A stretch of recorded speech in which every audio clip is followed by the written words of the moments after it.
Good afternoon, dear students. Today, I'm going to discuss an important topic, that is sex determination in honeybee. As we all know that honeybee is a social organism, तो इसलिए अपना concentration बनाए रखिए। तो आज हम पढ़ने वाले हैं एक important topic, that is sex determination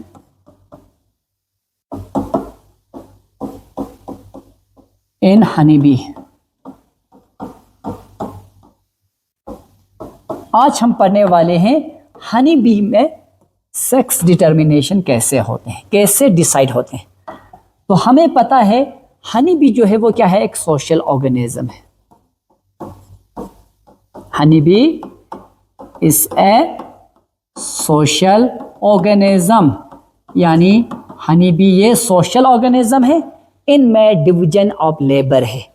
colony में डिफरेंट मेंबर्स के हनी बी होते हैं, लेकिन हर मेंबर्स का स्पेसिफिक काम होते हैं, अपना अपना काम होते हैं, ठीक है, इन अ सोशल ऑर्गेनिज्म। दूसरा पॉइंट, लिव्स इन कॉलोनी, तो कॉलोनी में रहते हैं। तो कॉलोनी कंप्राइजेस ऑफ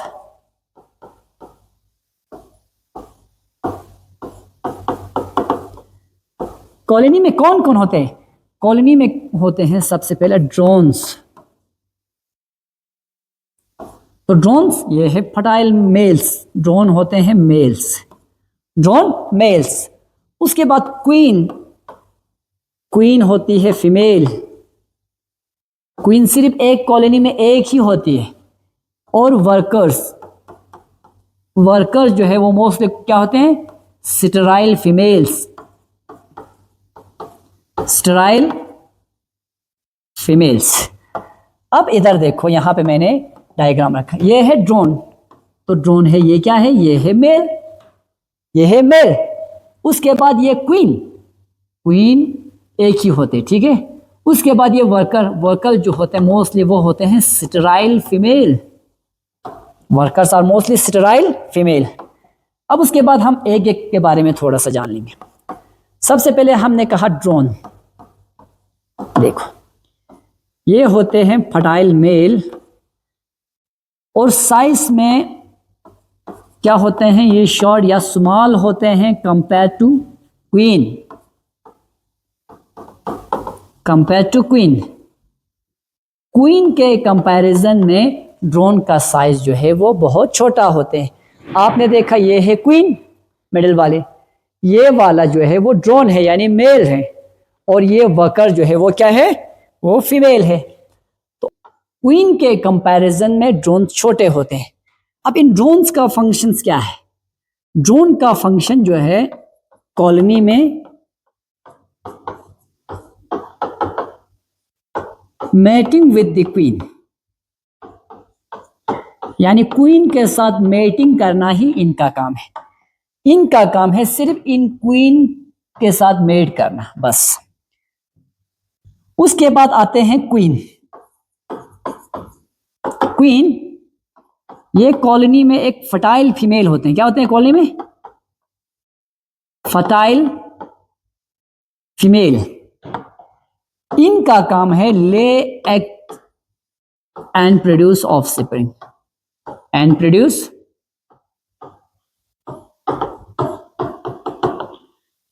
तो कॉलोनी में क्वीन का काम है अंडे देना और बच्चे पैदा करना। उसके बाद कॉलोनी का तीसरा मेंबर जो बहुत अहम है, कॉलोनी के लिए बहुत इसेंशियल, दैट इज वर्कर्स। तो वर्कर्स मोस्टली जो है वो फीमेल होते हैं, स्टेराइल फीमेल, स्टेराइल फीमेल। इनका काम होते हैं function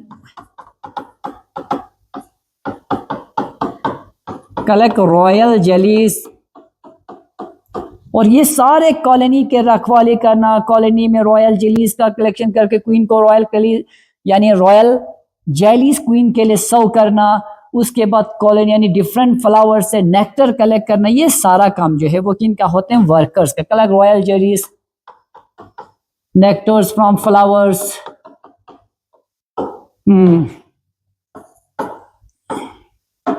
carrying up hives etcetera, इन सब का काम करना होते हैं क्या। ये तो थोड़ा सा इंट्रोडक्शन था हनी बी के कॉलोनी के बारे में। अब हमारा एक्चुअल टर्म जो है सेक्स डिटर्मिनेशन है। अब देखो हम धीरे धीरे वहां तक जाते हैं कि सेक्स डिटर्मिनेशन।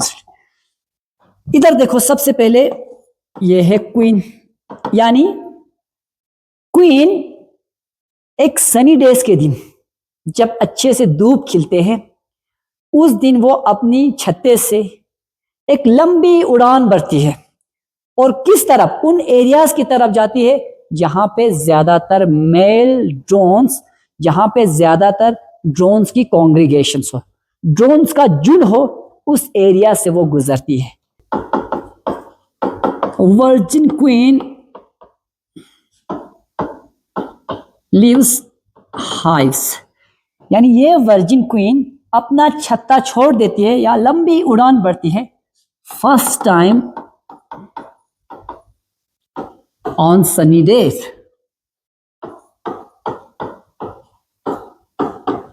यानी एक सनी डेज के दिन क्वीन जो है वो अपने छत्ते से एक लंबी उड़ान भरती है।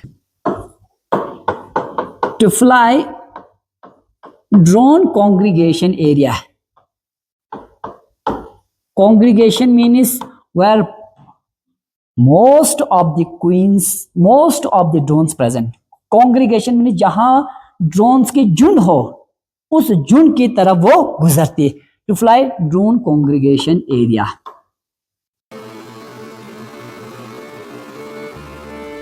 तो देखो इंटरेस्टिंग कहानी यहां से शुरू होती है। एक सनी डेज के दिन वर्जिन क्वीन पहली बार अपना छत्ता छोड़ के एक लंबी उड़ान भरती है। ठीक, कहां पहुंचती है?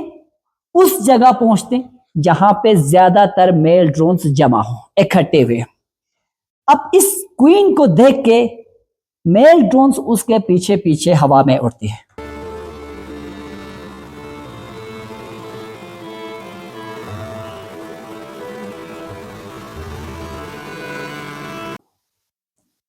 उसके बाद देखो ये क्वीन जो है वो मैटिंग करना पसंद करते हैं उसी उड़ान के दौरान हवा में।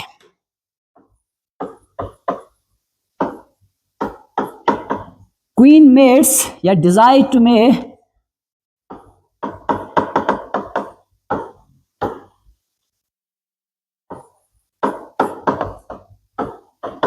with several males, several drones। बहुत सारे, अब जब क्वीन उड़ रही है तो बहुत सारे ड्रोन्स उसके पीछे पीछे उड़ते हैं। पहले एक ड्रोन सक्सेसफुली उस क्वीन के साथ कोऑपरेट करने में, मेटिंग करने में कामयाब हो जाते हैं।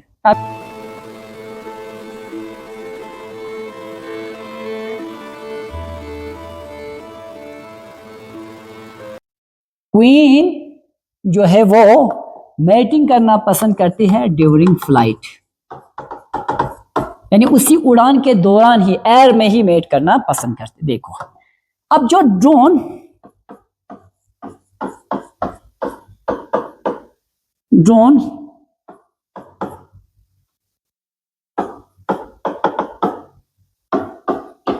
which able to mate with queen died after mating। Copulation या मेटिंग। क्वीन है मेटिंग के दौरान फीमेल हनी बी मेटिंग के दौरान ड्रोन्स का इंटरनल पेनिस, एंडोफाइलस जो है वो अंदर रिप हो जाते हैं, बॉडी से निकल जाते हैं। उनका एंडोफाइलस, इंटरनल पेनिस रिप होने की वजह से उन ड्रोन्स का उसी वक्त डेथ हो जाते हैं। Those drones which able to mate with the queen died after copulation or mating due to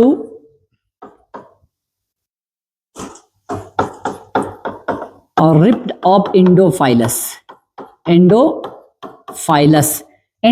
means internal penis। इनका इंटरनल पेनिस फर्टिलाइजेशन के दौरान बॉडी से अलग हो जाते हैं, जिसकी वजह से उन मेल्स का क्या हो जाते हैं, डेथ हो जाते हैं। उन मेल्स का क्या हो जाता है,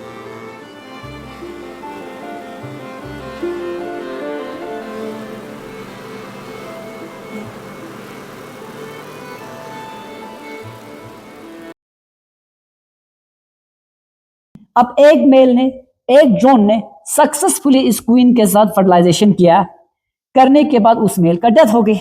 अब उसके बाद एक ने नहीं, ये जो हनी बी का क्वीन जो है वो पॉलीएंड्रस है, यानी ये मल्टीपल मेल्स के साथ मैटिंग करना पसंद करती है। तो honey bee queen is a polyandrous.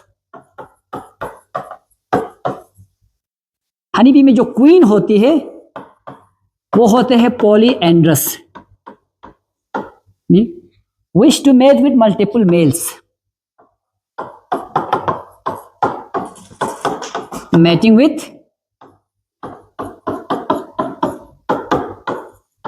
Multiple males, right. अब उसके बाद देखो, एक ने मैटिंग किया, ठीक। अब उसके बाद दूसरा ड्रोन भी सक्सेसफुल है, उस क्वीन के साथ मैटिंग करते हैं। अब वो इसके जो पहले का एंडोफाइलस उसमें यानी फिक्स है, उसको निकाल देते हैं, फिर दूसरे का एंडोफाइलस फंस जाते हैं, वो मर जाते हैं, फिर तीसरे ड्रोन ने मैटिंग करते हैं, फिर वो पहले वाले के एंडोफाइलस को निकालते हैं, तो खुद का एंडोफाइलस फंस जाते हैं। तो इसी तरह जो मेल सक्सेसफुली उस फीमेल के साथ मैटिंग करने में कामयाब हो जाते हैं, वो सब मैटिंग के बाद मर जाते हैं। दोस mail which are able successfully to copulate or mating with the queen were died, ये सब मर जाते हैं ड्यू टू रिपिड ऑफ एंडोफाइलस, इनका एंडोफाइलस वहां पे बॉडी से अलग होने की वजह से। तो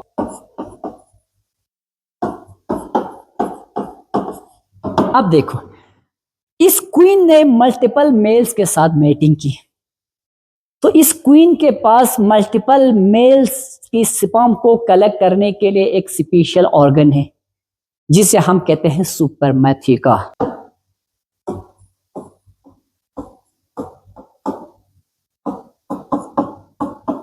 The queen store sperm from multiple males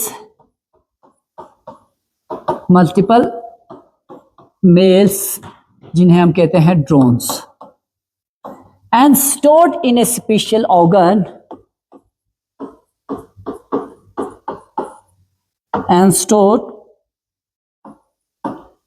in a special organ called spermatheca, SPERMA। सो अब जो मल्टीपल ड्रोन से स्पर्म कलेक्ट की, उन स्पर्म्स को कहां पे स्टोर रखती है? सुपरमाथिका में, स्पर्मा। अब उसके बाद फर्टिलाइजेशन के बाद वो क्वीन वापस अपने छत्ते में आती है,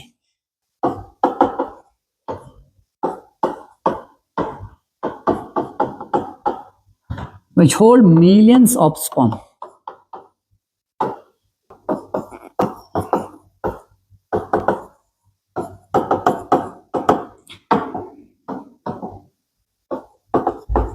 After successful mating, the queen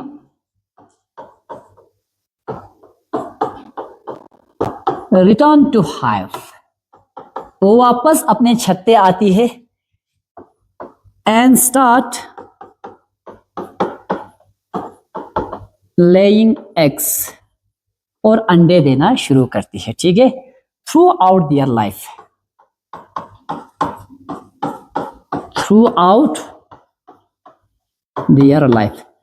उसके बाद वो अपने पूरे जिंदगी, यानी कम से कम इनकी लाइफ होते हैं 3 to 4 ईयर।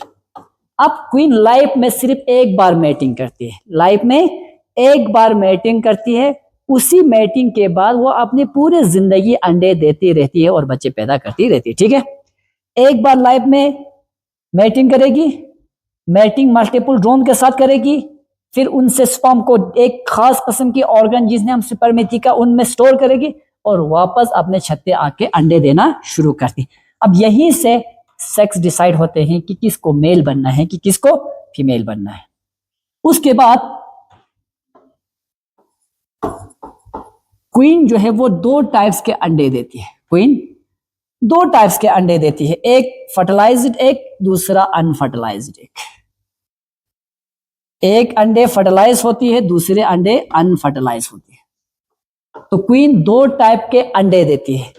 एक क्वीन वो उसी बॉडी से स्पर्म को निकालेंगे, फिर उस वक्त अंडे देगी, फिर उसको फर्टिलाइज करके देंगे। दूसरा अनफर्टिलाइज्ड एग। अब क्वीन दो किस्म की एग देती है, फर्टिलाइज्ड एग।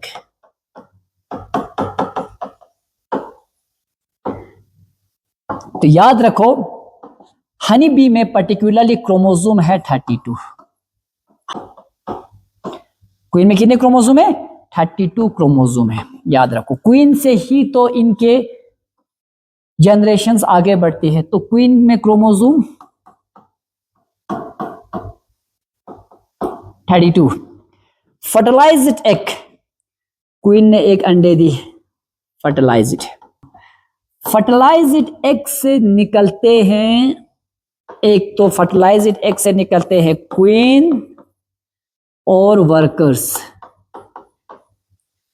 अनफर्टिलाइज्ड एग से निकलते हैं ड्रोन्स। अनफर्टिलाइज्ड एग से, तो इस क्वीन में क्रोमोसोम का नंबर होते हैं 32 chromosome. 32, 2n is equal to 32। इनमें भी 2n इज इक्वल टू 32। लेकिन ड्रोन्स में ड्रोन हैप्लॉइड होते हैं। ड्रोन क्या होते हैं? हैप्लॉइड। तो n इज इक्वल टू 16। तो इसका मतलब सेक्स डिटर्मिनेशन हनी बी में क्या है? Haplodiploid sex determination. Haplodiploid sex determination. अब उसके बाद क्वीन ने अंडे देना शुरू की। एक अंडा फर्टिलाइज्ड एग दिया, दूसरा अनफर्टिलाइज्ड एग। फर्टिलाइज्ड एग से क्वीन और वर्कर्स निकलते हैं, अनफर्टिलाइज्ड एग से ड्रोन निकलते हैं। ठीक है।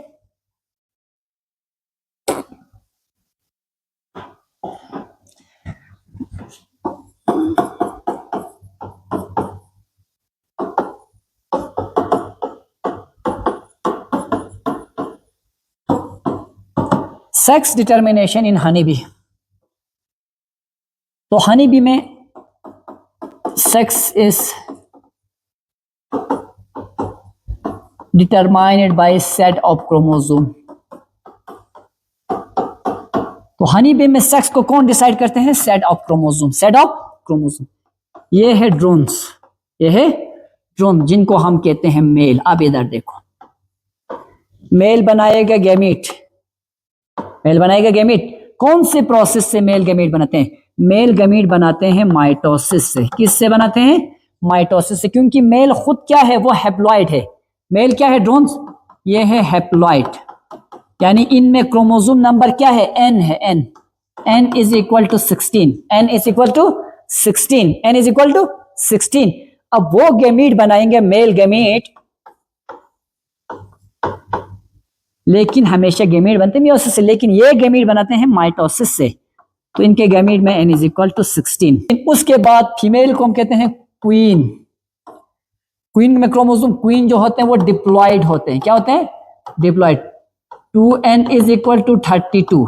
2n is equal to 32। अब उसके बाद क्वीन भी गैमीट बनाएंगे। तो इन दोनों ने पहले मैटिंग किया, क्वीन भी, मगर ये गैमीट बनाते हैं by the process of meiosis. By the process of meiosis. तो ये हुआ फीमेल गैमीट। तो गैमीट, अब गैमीट में मियोसिस होके बना, तो gamete n is equal to 16। n is equal to 16।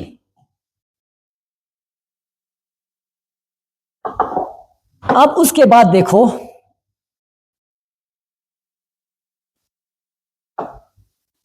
Jin gamete का फर्टिलाइजेशन हुआ, जिन गैमीट्स का फर्टिलाइजेशन हुआ किसके साथ? स्पर्म के साथ। तो उससे जो बनेंगे, उससे जो ऑफस्प्रिंग पैदा होगी, वो सबसे पहले क्वीन होगा। देखो क्वीन कैसे बनते हैं? सबसे पहले तो क्वीन तो फर्टिलाइज्ड एग देते हैं। अगर उन फर्टिलाइज्ड एग से निकलने वाले लार्वी को रॉयल जेलीज पे फीड करते हैं। सब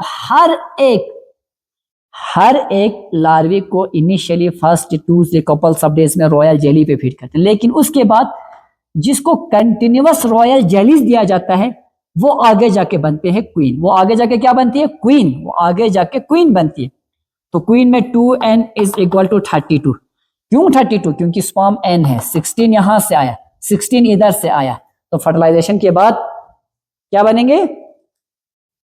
स्पर्म। मेल गैमीट ने अगर फर्टिलाइज किया है तो मेल गैमीट का क्रोमोसोम नंबर 16 है, फीमेल गैमीट का भी 16 है, तो क्वीन जो बनेगी वो बनेगी 32। और वर्कर्स, तो जिनको बी ब्रेड पे फीड करते हैं, जिनको रॉयल जेली नहीं दिया जाता बल्कि क्या देते हैं, बी ब्रेड, वो आगे जाके बनती है वर्कर। तो वर्कर में भी 2n is equal to 32, worker में भी 2n इज इक्वल टू 32।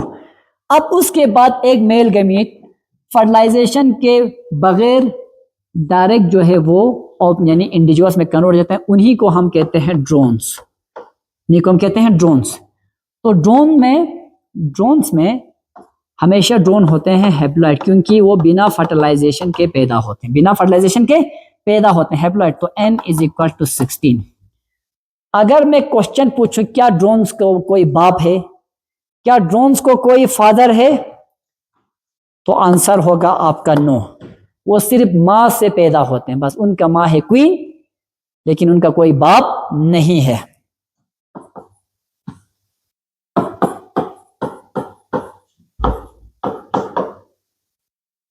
तो ड्रोन्स के पास नो फादर, तो उनकी मदर होती है, यस मदर होती है। मदर कौन है ड्रोन्स का मदर? क्वीन, क्वीन है इनका ड्रोन्स का मदर कौन है? क्वीन। क्या ड्रोन्स का दादा हो सकता है? यस, ड्रोन्स का दादा हो सकता है, लेकिन फादर नहीं हो सकता। This is the sex determination of honey bee. This type of sex determination is called it haplodiploid sex determination, haplodiploid sex determination. तो यहां पे इस तरह की सेक्स डिटर्मिनेशंस को हम कहते हैं हैप्लोडिप्लॉइड सेक्स डिटर्मिनेशन। क्यों? क्योंकि मेल हैप्लॉइड होते हैं, possesses only 16 chromosomes in haploid condition. All the chromosomes have single copy. So as in case of queen and workers, their ploidy level is diploid. They have two set of chromosome. हर एक chromosome की दो copy है। तो hope आपने इस topic को अच्छे से समझ लिया होगा। Thank you. कल हम एक इंपॉर्टेंट टॉपिक डिस्कस करेंगे, that is linkage. Thank you.